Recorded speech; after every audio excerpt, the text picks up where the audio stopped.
അല്ല, ഇങ്ങനെ ആഴ്ചയിൽ പോലീസ് കേസ് ഉണ്ടാക്കുകയാണെങ്കിൽ അളിയനോടെ മറ്റ് കേസുകൾക്കൊന്നും പോകണ്ട, പുറത്തുനിന്ന് കേസുകളൊന്നും എടുക്കുകയും വേണ്ട, കുടുംബത്തിൽ നിന്ന് തന്നെ ധാരാളം കേസുകൾ ഉണ്ടാക്കി തരാന്ന് പറ. അവനെ ഇവിടെ ഒരു ഓഫീസും കൂടെ തുറന്നു കൊടുക്കാം. എടാ എന്തുവാടാ മോനെ ഇത്? നീ ഞങ്ങൾ എന്തിനാടാ ഇങ്ങനെ തീർത്തിരിക്കുന്നേ? ഈ വയസ്സാങ്കാലത്തെ നീ നിങ്ങളുടെ സങ്കടപ്പെടുത്തിയ ചങ്ക് പൊട്ടി ഞാനും ഒടുങ്ങിപ്പോവും. എടാ എന്തിനാടാ നീ ഞങ്ങളെ ഇങ്ങനെ സങ്കടപ്പെടുത്തുന്നേ? അച്ഛൻ ശാലിനിയുടെ അച്ഛൻ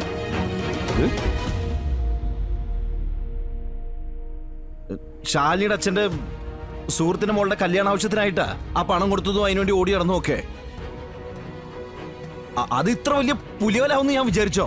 നീ എന്താ പണ്ട് നിന്റെ അമ്മ നടന്ന പോലെ മറ്റുള്ളവരെ കല്യാണം നടത്താൻ വേണ്ടി അടക്കുവന്നു?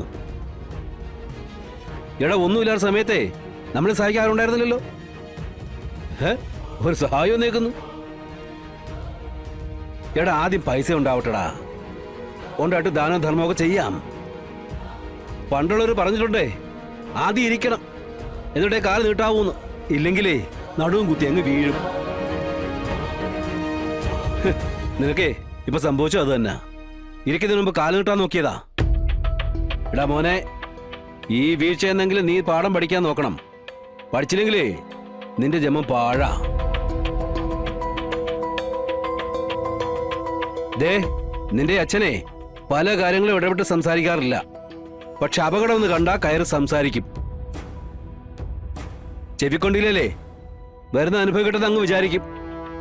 അതെ, നിന്റെ അമ്മയ്ക്ക് അനുഭവമുണ്ട് ഉപേന്ദ്രന്റെ കാര്യത്തിൽ. ഇപ്പോ നിന്റെ കാര്യത്തിൽ ഞാൻ അങ്ങനെ തന്നെ ഇടപെടുവാ. നന്നാവാൻ പറ്റുമെങ്കിൽ നന്നാവ്.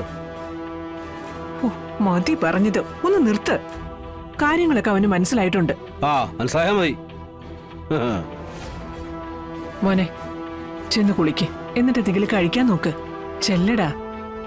അല്ല, ശാലിനി എന്തേ?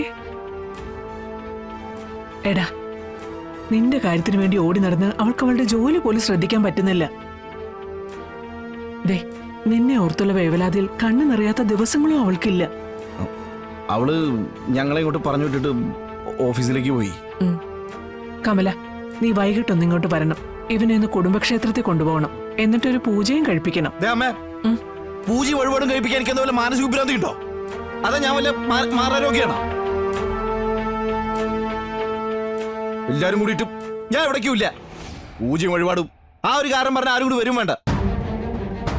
കമല, ദേ, അമ്പലം പൂജ എന്ന് പറഞ്ഞിട്ട് ഈ വഴിക്ക് വന്നോണ്ടല്ലോ എന്റെ തനി സ്വഭാവം നീ അറിയേ?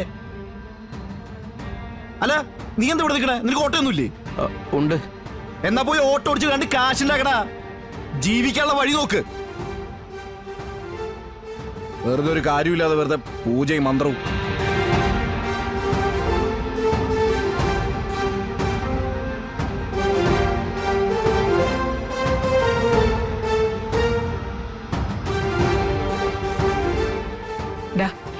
നീ അതൊന്നും കാര്യമാക്കണ്ട. വൈകിട്ട് 4 മണിക്ക് ഇവിടെ എത്തേക്കാം. അത് പിന്നെ സത്യം ആശാൻ ആശാൻ മിണ്ടി പോരുത് നീ. ദേ, ഞാൻ പറയുന്നത് നീ കേട്ടാ മതി. മനസ്സിലായോ നിനക്ക്?